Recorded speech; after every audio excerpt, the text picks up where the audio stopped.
Bulle numéro 10. Nos aptitudes ignorées, notre intuition. J'ai le souvenir d'une annonce publicitaire que j'entendais quand j'étais jeune pour la promotion d'une nourriture animale qui utilisait le slogan On ne trompe pas le nez d'un chien. Les animaux incarnent bien souvent la référence en matière d'instinct, de ressenti et d'anticipation d'événements. Il n'est plus à démontrer qu'il arrive qu'un chien va se planter devant votre porte d'entrée en agitant la queue plusieurs minutes avant l'arrivée de quelqu'un qu'il connaît. Un chien est tout à fait capable de ressentir votre joie, votre angoisse, votre préoccupation, votre peine, et pourtant, il n'a aucune idée du contexte qui a créé ce sentiment. Et que dire des chats, qui sont bien souvent, paraît-il, les intermédiaires à la détection d'une présence invisible dans notre entourage, d'un fantôme ou d'une entité. Mieux encore, que dire de ces animaux migrateurs qui sentent exactement le bon moment et la direction à suivre quand il s'agit de se mettre en route, et ce, sans jamais avoir reçu la moindre indication, ni même avoir été entraînés pour ça. Quand ce sujet est abordé dans des discussions à refaire le monde, la conclusion inévitable qui revient très souvent est ils ont de la chance, les animaux, d'avoir un instinct aussi évolué.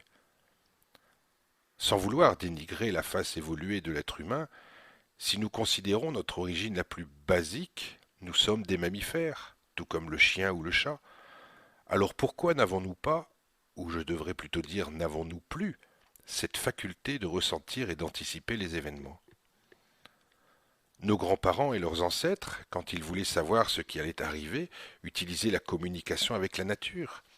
Pour savoir si le lendemain il fera beau, ils regardaient le ciel, examinaient le sens du vent, ressentaient cette lourdeur dans l'atmosphère. Ils savaient repérer les signes qui annonçaient l'abondance d'une récolte ou la rudesse de l'hiver. De nos jours, pour connaître l'arrivée de la prochaine pluie, on regarde le bulletin météo, à la télévision ou sur Internet, et on s'étonne d'avoir perdu nos facultés. Demandez à un coureur de triathlon de ne pas s'entraîner pendant plusieurs années et de participer au marathon de New York. Il ne faudra pas s'étonner qu'il abandonne en cours de route, alors qu'il était doté des facultés potentielles pour réussir. Mais ces facultés se sont éteintes faute d'utilisation. Et qui n'a pas eu peur que sa voiture ne démarre pas car elle est restée au garage tout l'hiver? Pour reprendre notre exemple du coureur de marathon, s'il reprend l'entraînement depuis le début, de manière assidue et régulière, il retrouvera ses capacités et ses chances de gagner cette course. Mais pour réveiller ses capacités de coureur et les rendre opérationnelles, ça va reprendre du temps, de la persévérance et des techniques adaptées. Alors pourquoi ne pas réveiller en nous nos facultés d'instinct, de prémonition et d'anticipation propres à tout mammifère?